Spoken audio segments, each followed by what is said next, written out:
조갑제TV 시청자 여러분 안녕하십니까. 2021년 11월 27일 밤 10시 18분입니다. 이 정치인은 공인입니다. 영어로는 public figure라고 하는데, 공인이 해야 될 행동 중에서 제일 중요한 게 공과 사를 구별하는 겁니다. 공사 구분이 안 되는 사람은 절대로 공직자, 공무원이라든지 정치인이 되면 안 됩니다. 동시에 언론인도 그런 규제를 받는 직종 중에 하나입니다. 그런데 요사이 김종인 씨가 윤석열 국민의힘 대통령 후보를 대하는 태도를 보면은 완전히 하급자 취급이고 부하 취급을 하고 있습니다.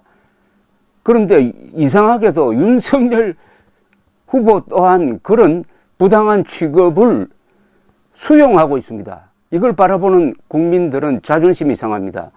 우선 두 사람의 법적 위치가 다릅니다.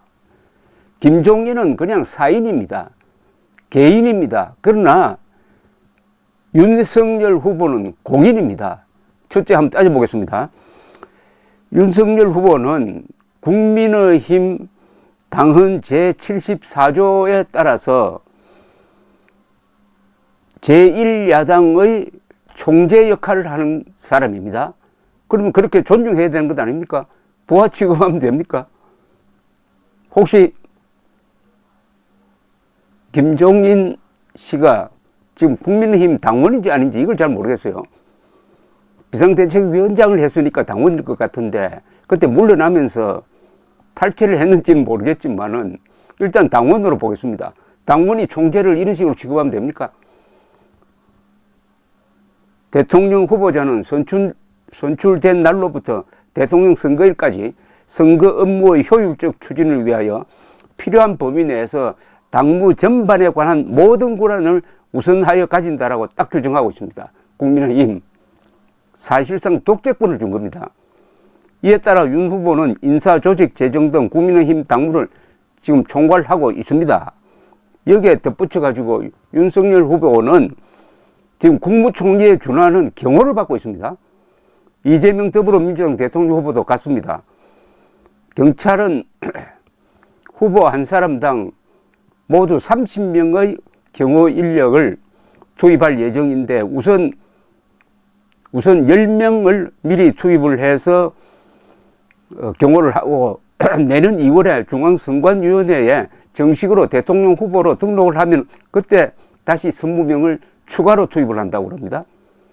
이 주요 정당 대선 후보에 대한 경호는 경찰이 맡습니다.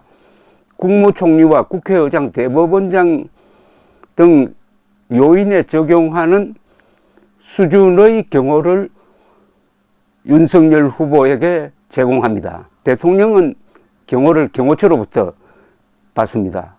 그렇다면 법률상 김종인은 사인이고 윤석열 후보는 공인입니다. 더구나 윤석열 후보가 탄생하게 된 데는 당원, 국민의힘 당원 투표가 있었을 뿐만 아니라 일반 국민들의 여론조사의 뒷받침이 있었습니다. 상당 부분 국민이 직접 뽑은 것하고 마찬가지입니다. 그만큼 정통성이 있다는 겁니다. 그런데 김종인 씨는 선출된 적이 있습니까? 이 사람은 선거를 두려워해가지고 5번이나 비례 국회의원만 한 사람입니다. 그런 사람이 당당하게 선출된, 또 지금 지지율 1위를 달리고 있는, 내년에 대통령이 될 가능성이 많은 사람을 부하 취급하면 됩니까? 문제는 부하 취급 당하고 있는 윤석열 씨는 도대체 이 사람이 공사 구분을 하는 사람입니까? 자존심이 있는 사람입니까? 본인 스스로 부여된 권한을 찾아먹지 못하면은 그 사람을 리더라고 할 수 있습니까? 도대체 이거는 윤석열 본인의 문제가 아닙니다. 개인의 문제가 아닙니다. 윤석열을 대통령 후보로 만든 국민의힘 당원, 그리고 일반 시민들의 기대를 배신하는 겁니다. 비굴하게. 이래가지고요, 어떻게 그 악착 같은 문재명 세력과 어떻게 이기겠습니까? 그 전에, 아니, 이런 허약한 지도자를 믿고 목숨 걸고 싸워서 정권 찾아오겠다는 사람이 생기겠느냐 이겁니다. 참 허무해도 이런 허무한 게 없습니다. 이게 뭐 비교가 될지 모르겠는데, 프랑스 샤를 드골을 예를 들겠습니다. 드골은 프랑스를 2번 구했습니다. 1940년 나치 독일군에 6주 만에 패배한 프랑스를 다시 살려낸 사람이 바로 드골 장군입니다. 그리고 1958년은 알제리 독립 문제로 내전 직전에 갔을 때 정치권과 국민이 그를 불러내어서 헌법을 개정을 하고 대통령으로 뽑았습니다.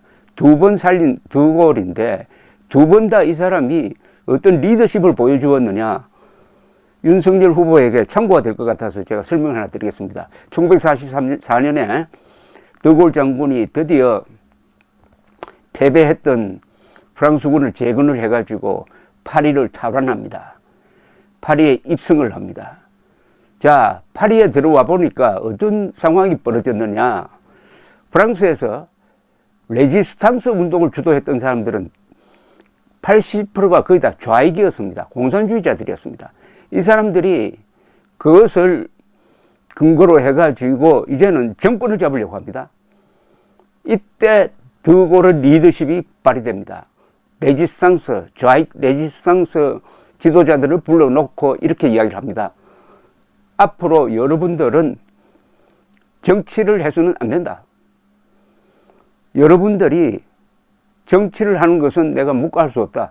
여러분들은 지금부터 무장 해제해야 한다. 만약 계속 총을 잡으려면 다 군대 들어가라. 군대 들어갈 것인가, 총을 놓을 것인가 결정하라. 그리고 앞으로 독립운동 했다고 해가지고 그걸 가지고 정치적 권한으로 삼는 것은 허용하지 않을 것이다. 딱 이렇게 정리를 해버렸습니다. 드골이 아니었으면은 프랑스는 그때 공산화됐을 가능성이 더 있습니다. 두 번째, 1958년에 드골이 대통령으로 복귀하는 데는 알제리에 주둔하던 프랑스 군의 역할이 컸습니다. 알제리에 주둔하던 프랑스 군대는 파리 정부가 알제리를 독립시키려고 하는 데 대해서 매우 불만이 많았습니다. 그래 해가지고 만약 우리 말을 듣지 않으면, 우리 요구를 듣지 않으면, 그 요구가 뭐냐, 드골 장군을 다시 지도자로 추대하지 않으면은 본토로 쳐들어가겠다, 이렇게 나옵니다. 그러니까 정부가 겁이 나가지고 콜롬베이에 10년 이상 은거하던 드골 장군을 다시 모셔와가지고, 수상으로 모셔와가지고 당신이 원하는 대로 헌법 개정도 하겠다, 모든 요구를 들어주고 드골 장군을 다시 수상으로, 그뒤 헌법 개정을 통해서 대통령으로 모시게 됩니다. 그런데 드골 장군이 딱 돌아와서 자기를 권좌에 복귀시켜준 알제리 군대를 어떻게 처리했는지 아십니까? 알제리 군대에게 질질 끌려다니는 게 아닙니다. 알제리 군사령관들을 모아놓고 이제부터는 당신들은 정치에 관여해서는 안 된다. 정치는 내가 한다. 정책은 정부가 결정하는 것이다. 그러니까 전에 나를 도왔던 뭐 이런 거 다 내려놓고 앞으로 절대로 정치에 이래라 저래라 하지 마라, 이렇게 해버립니다. 그리고 결국은 알제리를 독립시켜주는 결정을 합니다. 그러니까 알제리 주둔군이 한때 쿠데타를 하려다가 진압이 되고, 그 다음에 지휘관들은 다 지하로 들어가가지고 테러 조직을 만들어가지고 드골을 암살하려는 시도를 수십 번 합니다. 직접 총을 쏴가지고 부인이 엎드리고 경호차가 총탄 구멍이 나고 하는 그런 위기도 겪습니다만, 이 드골이 왜 그렇게 나왔겠습니까? 나는 국가를 대표한다, 이런 거 아니겠습니까? 나는 군대를 대표하는 것도 아니고 국가를 대표한다. 어떤 식으로 정권을 잡았든 내가 국가인데 국법 질서에 도전하는 것을 용납할 수 없다. 이게 공인의 공사 구분 아닙니까? 그런데 윤석열, 김종인 두 사람이 지금 음식점에 가서 식사를 하고 나갈 때 보면은 김종인 씨가 먼저 나가요. 상관이 먼저 나가죠. 그러니까 그걸 통해서 김종인은 윤석열을 부하 취급한다는 것 아닙니까? 이 꼴을 당하고 있는 윤석열 후보, 그걸 한번 볼 때마다 몇십만 표가 날아간다는 걸 알아야 합니다. 윤석열의 지도자 도가 뭡니까? 검찰총장이 했다고 해가지고 공인의식을 저절로 가지는 건 아닙니다. 자기에게 부여된 권한과 의무를 다하려면은 공인은 엄정해야 합니다. 자신에 대해 엄정하고 상대방에 대해서도 엄정해야 됩니다. 어떻게 김종인 부하 노릇하고 있습니까, 지금? 그러니까 김종인의 꼬붕을 국민의힘 대통령 후보로 뽑았느냐는 댓글이 올라오는 것 아닙니까? 김종인, 윤석열 두 사람 다 반성해야 합니다. 그런 모습을 보이는 것은 국민 교육에도 좋지 않습니다. 공사 구분 못하는 인간이 정치를 하면 됩니까? 더구나 대통령 하겠다고 나서는 게 그게 모순 아닙니까? 감사합니다.